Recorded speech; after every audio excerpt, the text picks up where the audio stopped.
यहाँ पे army control करती है, जो उनके पॉलिटिकल लीडर्स हैं वो तो कठपुतलियां हैं। हाँ। इस वजह से ये प्रॉब्लम कॉम्प्लेक्स है यहाँ पे। इस वजह से और ये इतने सारे केसेस की वजह से पहले ही विपक्ष को यूं ठंडा कर दिया गया। अब आवाम को ही कुछ करना पड़ेगा, बशर्ते आवाम कुछ करने लायक स्थिति में हो। और इधर ओसामा की पत्नियों, ओसामा बिन लादेन पत्नियों को लेकर बड़ा खुलासा। पाकिस्तान अधिकारियों के कब्जे में रही ओसामा की पत्नियां। पाकिस्तान के राष्ट्रपति आसिफ अली जरदारी के पूर्व सहयोगी बाबर की किताब में दावा। एबटाबाद छावनी में सीआईए ने ओसामा की पत्नियों से पूछताछ की थी। सीआईए ने ओसामा की बीवियों से भी पूछताछ की थी। ये ओसामा की पत्नियों को लेकर बड़ा खुलासा, और खास तौर से इस खबर के सामने आने के बाद अरब वर्ल्ड में हो सकता है कि इसका भी रिएक्शन, अफगानिस्तान में इसका भी रिएक्शन देखने को मिले। क्या इसका रिएक्शन कोई होगा? ये खबर के तौर पर सामने आई है, लेकिन इसका कोई इंप्लीकेशन दिखाई नहीं देगा जनरल सिन्हा। मेरे अनुसार तो इसका कोई नहीं असर होगा कि ओसामा पाकिस्तान के अधिकारियों के कब्जे में रही ओसामा की पत्नियां, हाँ? और ये उम्मत का दावा भी करते हैं, इसलिए मैं पूछ रहा हूं आपसे। देखिए, ये पूरे अरब वर्ल्ड को, पूरे मुस्लिम वर्ल्ड को, उनके उम्मा को पता है कि जिस तरह से ओसामा बिन लादेन मारा गया था। और आप देखिए 2001 के बाद 2011 में मारा गया था, इतने लंबे समय के बाद। उनका कौन कॉन्ट्रैक्टर था, किसने उसको एबटाबाद में बना के दिया था, सब अमेरिकन एजेंट को पता था। यहाँ तक खबर आई है कि वहाँ पाकिस्तान आर्मी ने ही नेवल सील को आने दिया। मात्र 40 मिनट का ऑपरेशन हुआ था ओसामा बिन लादेन, और उसके बाद उनके बच्चे और उनकी बीवियों को ले गए और जेल के अंदर उनके जितने भी एजेंट हैं, अमेरिकन एजेंट, उनसे पूछताछ करते रहे उनके बारे में क्या चीज़ें हैं, और ओसामा बिन लादेन को कहाँ दफनाया गया। अमेरिकन सील ने दफनाया ना। लेकिन मुझे बड़ी श्योरिटी है कि सर इन्होंने असल में अपने मुस्लिम जो कंट्रीज हैं उनको ये कहा होगा कि हमने तो इतनी खातिर तवज्जो की है, हमने जानबूझकर अपनी कस्टडी में इसलिए रखा कि कहीं किसी तरह की परेशानी ना होने पाए। और दूसरे उधर ये कह रहे होंगे कि देखिए हम खुद आतंकवाद से परेशान हैं, हम पहले ही कह रहे थे, हमको नहीं मालूम था यहाँ है। अब देखिए इनसे पूछताछ में कोई कसर रख रहे हैं क्या? सीआईए चाहे वो भी इंटरोगेट करे। और ऑपरेशन सिंदूर से अब तक खौफ में है पाकिस्तान। पाकिस्तान ने चीन से की बहुत बड़ी डील, सैटेलाइट कमांड सेंटर बनाने की डील, $406 मिलियन की डील पर साइन। इंटीग्रेटेड सैटेलाइट सिस्टम तैयार करेगा पाकिस्तान। अब ये इंटीग्रेटेड सैटेलाइट सिस्टम ये वाकई कुछ कमाल करेगा पाकिस्तान के लिए, या चीन के साथ डील हो रही है। और चीन अमूमन इस तरह की जब मदद देता है तो उसमें ठीक है, थोड़ा सा ये लेवरेज देता है कि हम तुमको इसके जरिए ये इन्फॉर्मेशन दे देंगे। उस मुल्क की ज्यादातर इन्फॉर्मेशन वो खुद जुटा लेता है। ये भी उसका एक हाइंडसाइड है, इसको किस तरीके से देखा जाना चाहिए वो समझते हैं कमांडर बहल। बिल्कुल सही कह रहे हैं आप। Space and upper atmosphere research commission है पाकिस्तान की स्पेस एजेंसी, जिसको हमेशा से चीन मदद करता है, चाहे उनकी पाक सैट 1R है या फिर जो भी लेटेस्ट उनकी जो सैटेलाइट उड़ रही है उसको भी चीन ने ही उनको बना के दिया है। तो कहीं ना कहीं चीन का हाथ हमेशा से इंटेलिजेंस गैदरिंग में इनके साथ रहा है। और जो भारत का ऑप सिंदूर भी हुआ था उसमें उन्होंने बहुत मदद की थी। लेकिन ये वाला जो कमांड एंड कंट्रोल सिस्टम है, इसके अंदर आर्टिफिशियल इंटेलिजेंस का इस्तेमाल करते हुए डेटा फ्यूजन की जाएगी, ताकि एक 2 फ्रंट वॉर के अंदर वो डेटा को शेयर किया जा सके। सर, लेकिन अभी दूसरी बात यह है कि फ्रेंच कंपनी, एक बीते दिनों ये खबर आई थी, थेल्स के बारे में खबर आई थी कि वो भी यहाँ पर कोलैबोरेट करने वाली है, चाइना मदद करने वाला है। तो ये तो पाकिस्तान के लिए इस समय ये खबरें बड़ी अच्छी आ रही हैं। ये कैप्टन श्याम, देखिए, थैलस की बात हमने की थी, थैलस उनको इक्विपमेंट दे रहे हैं, स्पाइंग जो हो रही है वहाँ पे उसकी बात की थी हमने, और उसके कारण ये कि उसको फिर चाइना भी यूज कर पाएगा, या भारत को थैलस के साथ हमारा भी इंटीग्रेशन है। अब ये जो देखिए, ये जो अभी जो स्पेस सेंटर जो बना रहा है पाकिस्तान, वो कह रहा है कि पहले चाइना ने हमारे ऑपरेशन सिंदूर में उनको मदद किया, वो खुद करेगा।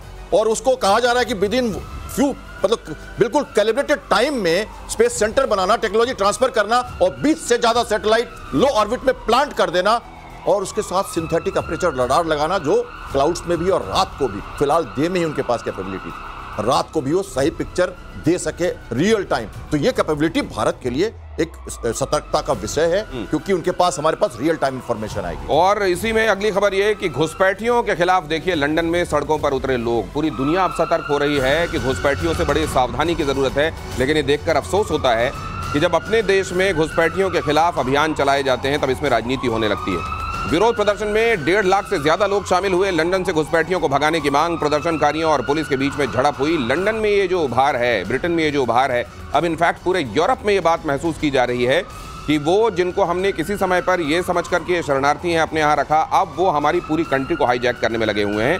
और यहाँ तो ये जो अवैध रूप से घुसे हुए इलीगल इमिग्रेशन के जरिए, और कहा जाता है जो इंग्लिश चैनल है उधर से बहुत सारे लोग घुस रहे हैं, और उसमें बहुत बड़ी तादाद पाकिस्तान से गए हुए लोगों की है। सर, इस खबर को कैसे देखते हैं आप?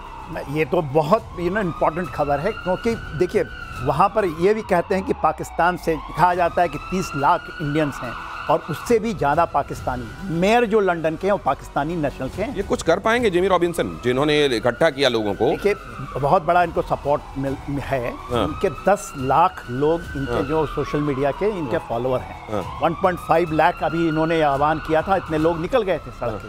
उनके ऊपर दो हैं, एक तो इस्लामिक कट्टरता के ऊपर में है और दूसरा आपने बोला जो इलीगल इमिग्रेशन वहाँ हो रही है। देखिए ये है, आज ये माना जाता है कोई भी कंट्री यदि यूरोप में यदि होगा, मुस्लिम कंट्री डिक्लेयर होगा तो एक है आपका ब्रिटेन के ऊपर में है। लेकिन ये जब चल रहा था तो कीर स्टार्मर वहां फुटबॉल का मैच देख रहे थे, ऐसा लग रहा था जैसे उनको कोई फर्क ही नहीं पड़ रहा है। और उधर कैंपेन अगेंस्ट रेसिज्म ये अलग उधर से चलाए जाने की कोशिश हो रही थी। तो सर ये इसका कल्मिनेशन होने कहाँ? देखिए इसमें दो चीज़ें बहुत महत्वपूर्ण है। जब भी इमिग्रेशन नंबर्स इतने बढ़ जाते हैं कि उनकी एम्प्लॉयमेंट पे फर्क पड़ने लग जाता है उस देश की, तब उस देश के लोग सड़कों पे आ जाते हैं और उनको लाना बहुत आसान होता है। और यही हुआ इस समय। 1.1 मिलियन लोग पिछले जो सेंसस हुआ था 2024 का, उसमें इमिग्रेशन पॉपुलेशन एक साल के अंदर 1.1 मिलियन आई थी और उसमें सबसे ज़्यादा थे ब्लैक एंड ब्राउन। और एक बड़ी इंपॉर्टेंट चीज़ है जो बता रहे थे हमारे जनरल साहब भी, कि जो 4.9% की पहले मुस्लिम पॉपुलेशन हुई कुछ सालों के अंदर 6.5% तक पहुंच चुकी है। यानी कि बहुत महत्वपूर्ण एक रोल प्ले कर रहे हैं वो उनकी पॉलिटिक्स में, इकोनॉमिक्स में और जियोपॉलिटिकल एनवायरनमेंट के अंदर। लेकिन जो और भी इंपॉर्टेंट चीज़ आती है, जो एलॉन मस्क कह रहे थे कि violence is coming, change the government, और ये सारी बातें कर रहे थे, उससे उस देश के अंदर एक यूनिटी बन रही है नॉन इमिग्रेंट्स के अगेंस्ट जो गवर्नमेंट। लेकिन कई सारे कंफ्यूजिंग सिग्नल्स भी थे सर। वहाँ एलॉन मस्क भी जुड़ रहे हैं, बहुत सारे लोग मेक अमेरिका ग्रेट अगेन वाली टोपी पहनकर भी वहां जुटे हुए थे। तो एक्चुअली वहां चल क्या रहा था इसमें आया नहीं। देखिए एलॉन मस्क हमेशा से राइटिस्ट रहे हैं और वो हमेशा से राइट विंग फिलॉसफी करते हैं, इसीलिए उन्होंने ट्रंप की भी मदद की थी और मागा कैंपेन में सबसे आगे वही जाते थे और $200 मिलियन या उससे ज्यादा का फंड्स उन्होंने किया था। और अब भी एक खाली यही नहीं है, ऑस्ट्रेलिया में देखिए वहां भी इमिग्रेंट्स के अगेंस्ट मूवमेंट चल रही है। ठीक है, अगली खबर और कैप्टन श्याम से रिएक्शन। यूक्रेन का रूस पर बहुत बड़ा हमला, तेल रिफाइनरी पाइपलाइन को बनाया निशाना। यूक्रेन ने 361 ड्रोन से हमले किए, कुछ ड्रोन करीशी रिफाइनरी तक पहुंचने में कामयाब रहे। अटैक के बाद रिफाइनरी में लगी आग। एक बार फिर से मुझको लगता है कैप्टन श्याम, वेस्टर्न वर्ल्ड को ये बताने के लिए कि नहीं मैं लड़ रहा हूं और देखो कितने अंदर तक जाकर कितने महत्वपूर्ण इंस्टॉलेशंस को निशाना बना रहा हूं, ये काम करने की कोशिश फिर से एक बार यूक्रेन ने जेलेंस्की ने की है और फिर से तगड़ा पलटवार रशिया की तरफ से होगा। आग हो ना हो, चिंगारी जलती रहनी चाहिए। ये चल रहा है यूक्रेन और रशिया में। आपको हम लगता है हम अटैक करते, ड्रोन मारना है 300-400। आपने देखा ऑपरेशन सिंदूर में, लो कॉस्ट लगा दो, एक न एक तो जाएगा ही निशाने पर, रिफाइनरी तो चलेगी और लंबा वार चलता रहे। और पता है रशिया को कि ये जितना देर तक वो वार चलाता रहेगा उतना उसका फायदा है, उतनी ज्यादा संकट में रहेगा नाटो और ये वेस्टर्न वर्ल्ड हमेशा ये कुछ ना कुछ बौखलाया रहेगा, कुछ न कुछ एक्शन करता रहेगा। जब तक उसके टर्म्स एंड कंडीशंस में नहीं आएगा यूक्रेन, ये छोटी छोटी मुसीबतें लेना पड़ेगा उसे।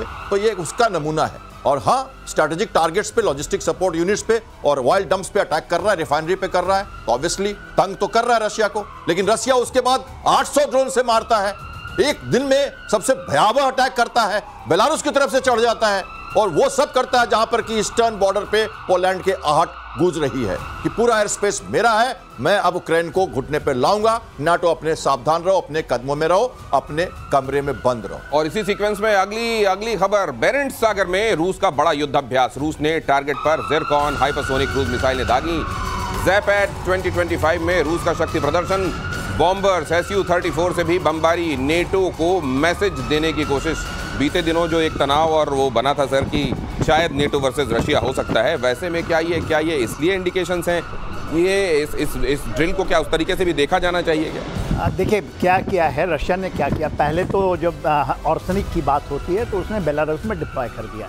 अभी now he has taken to Indo Pacific, Barents सागर है तो आप देखिएगा पैसिफिक के इलाके में, और वहाँ पर उन्होंने इसके डेमोन्स्ट्रेटिव फाइट किया है। अब ऑर्सनिक की जो बात आती है तो आप ये बताइए, हाइपरसोनिक है, ये ICBM है, इंटरमीडिएट बैलिस्टिक मिसाइल है एक तरह का, और 7 मिनट में यदि रशिया से आप लंदन को मार सकते हैं जिसको कोई रोक नहीं सकता है, तो एक बहुत बड़ा चीज़ है। क्योंकि देखिए जो बैटल शिफ्ट होता है, centre of gravity Indo Pacific में शिफ्ट होगी, जैसे वेस्ट एशिया से निकलेगी, तो एक बहुत बड़ा डेमोस्ट्रेटिव ये है कैपेबिलिटी कि आप हमारे फार ईस्ट में हैं, और ये फार ईस्ट में हुआ है, बैरन सागर आदि वहाँ कर रहे हैं, तो आर्सेनिक को वहाँ ले गए हैं। तो एक बहुत बड़ा डेवलपमेंट है इंडो पैसिफिक में, बहुत सारी एक्सरसाइजेस चल रही हैं, और मेरा 2027 का जो एक है डेट, वो आने वाला है, कोई अभी 2 साल है, जिस तरह से third aircraft carrier of Chinese आने वाले हैं, इनकी वहाँ लग रही है, जैसे चीज़ें बढ़ रही हैं, जैसे शिफ्ट हो रही है इस साइड, तो हमें लगता है तो world is at war, it might shift at particular time. 2026 तक तो ये जरूर शिफ्ट करेगा। 2026 तक क्या कुछ और भी भयावह